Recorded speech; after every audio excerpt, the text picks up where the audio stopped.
ایک شخص اپنی تمام جمع پونجی اکٹھی کر کے ایک گھر بناتا ہے، بڑی محنت کرتا ہے، بہت محنت کرتا ہے، اتنی محنت کرتا ہے کہ اللہ تعالیٰ اسے اتنی ہمت دیتا ہے، وہ اتنا پیسہ اکٹھا کرتا ہے کہ آخر وہ گھر بنا لیتا ہے۔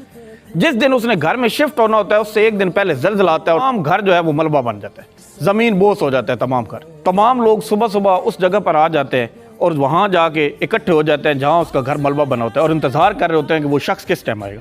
سارے پریشان ہوتے ہیں کہ بیچارہ آئے گا، بڑا رو دھو رہا ہوگا، پریشان ہوگا، لیکن جیسے ہی سارے اسے دیکھتے ہیں تو اس کے ہاتھ میں مٹھائی کا ڈبہ ہوتا ہے۔ تمام لوگ حیران ہو جاتے ہیں کہ یہ کیا ماجرا ہے، بھائی یار تم پاگل تو نہیں ہو گئے، کہیں تمہارا سر تو نہیں پھر گیا؟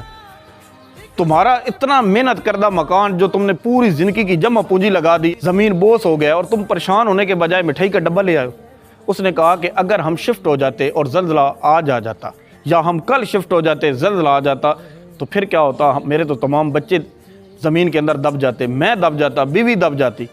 اس نے کہا اللہ کی اس میں بہتری ہے، میرا اللہ اگر اس کام میں خوش ہے تو پھر ہم کیوں پریشان ہیں؟ اس کے اندر ہماری آزمائش ہے۔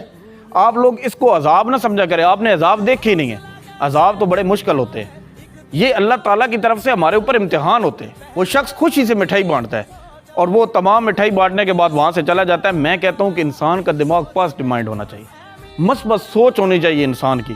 آپ اگر ٹریفک میں پھنس گئے ہیں تو بجائے آپ دوسروں کو کوسنے کے، ٹریفک والوں کو کوسنے کے، اپنا بلڈ پریشر ہائی کرنے کے، وہاں 2 منٹ انتظار کریں۔ اگر آپ گاڑی میں ہیں تو آپ کوئی نعت سن لیں، اگر آپ بائک کے اوپر ہیں تو آپ آسمان پر پرندے دیکھیں، کوئی لوگوں کو دیکھیں، بجائے کہ اپنے آپ کو کوسنے کے، لوگوں کو کوسنے کے، اپنا بلڈ پریشر ہائی کرنے کے۔ آپ لوگ ہمیشہ یاد رکھیے گا کہ اگر آپ لوگ اپنے آپ کو نظم و ضبط کے اندر رکھیں گے اور آپ یہ سوچتے رہیں گے کہ اس کام میں اللہ کی بہتری ہے، تو آپ خوش رہیں گے۔ اگر وہاں ٹریفک کے اندر آپ اپنے آپ کو اذیت دیں گے تو اس کا کیا فائدہ ہوگا؟ بلکہ آپ اللہ کا شکر ادا کریں کہ اللہ نے ہمیں وقت تھوڑا سا دیا، لیکن اگر اللہ کی طرف سے وقت ضائع ہو رہا ہو، اللہ ہمیں وقت دے رہا ہو، تو ہم اس وقت کو انجوائے کیوں نہ کریں؟ آپ دیکھیں گے کہ جو روشن ملک ہوتے ہیں، بڑے ملک ہوتے ہیں، وہاں پر اگر ایک قطار بھی بنتی ہے تو بڑی خوبصورت انداز میں بنتی ہے، اور جہاں لوگ پڑھے لکھے نہیں ہوتے اور لوگ ایک دوسرے سے لڑائیاں کرتے رہتے ہیں، وہاں اگر 5 بندے بھی ہوں تو ہجوم بن جاتا ہے، 10 بندے بھی ہوں تو ہجوم بن جاتا ہے۔ جب وہاں ہجوم بنتا ہے، آپ نے اگر دیکھنا ہو کہ اچھا معاشرہ کون سا ہے، وہاں بہترین قطار، بڑے بھی، امیر بھی، غریب بھی، سب قطار میں کھڑے ہوں گے۔